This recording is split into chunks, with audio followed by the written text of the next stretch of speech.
आज मैं डिस्कस करने जा रहा हूँ फंडामेंटल थ्योरम ऑफ अरिथमेटिक, जिसका स्टेटमेंट आपको स्क्रीन पर दिखाई दे रहा है।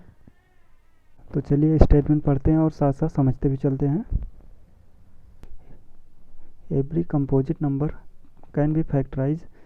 यहाँ पे आया कंपोजिट नंबर, यानी कि कोई भी नंबर जिसका फैक्टर एक और उस नंबर के अलावा और कोई फैक्टर हो तो वो होता है कंपोजिट नंबर।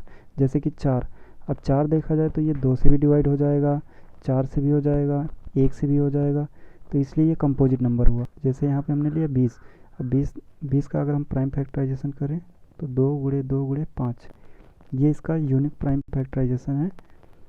तो ये यहाँ पे थ्योरम यही कह रहा है कि every composite number can be factorize as a product of primes and this factorization is unique.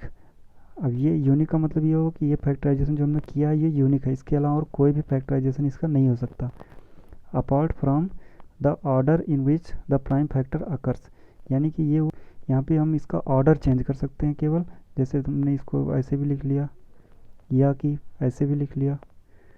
तो यहाँ पे देखा केवल हम ऑर्डर इसका चेंज कर सकते हैं, लेकिन जो इसके प्राइम फैक्टर्स है वो नहीं चेंज हो रहे हैं। तो आइए इस थ्योरम पे अब हम क्वेश्चन करते हैं। यहाँ पे क्वेश्चन है check whether 6 power n can end with the digit 0 for any value of n। यानी कि हमें जांच करना है कि क्या किसी प्राकृतिक संख्या n के लिए संख्या 6 की पावर n अंक 0 पर समाप्त हो सकती है। तो चलिए इसको सॉल्व करते हैं। फिर मैं इसका सॉल्यूशन इंग्लिश में लिखूंगा और हिंदी में बताते चलूँगा। यहाँ पे हम कह सकते हैं कि अगर कोई भी नंबर 0 पे ख़त्म होता है तो वो जो है 10 से पूरा पूरा विभाजित होगा, या हम कह सकते हैं कि वो नंबर 2 और 5 से भी विभाजित होगा, क्योंकि 10 का जो फैक्टर होता है या उसके जो गुणनखंड होते हैं वो 2 और 5 हैं।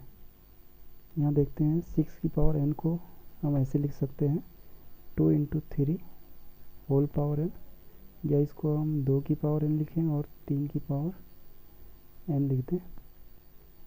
तो हम यहाँ पे देख सकते हैं कि यहाँ पे 6 की पावर n जो है उसके फैक्टर में या प्राइम फैक्टराइजेशन में 5 नहीं आ रहा है, तो इसलिए यहाँ पे n के किसी भी मान के लिए जो 6 पावर n है वो 5 से डिविजिबल नहीं होगा। और फंडामेंटल थ्योरम ऑफ अरिथमेटिक भी हमें ये निश्चित कराती है कि 6 की पावर n के गुणनखंड में 2 और 3 के अतिरिक्त कोई भी अभाज्य गुणनखंड नहीं है।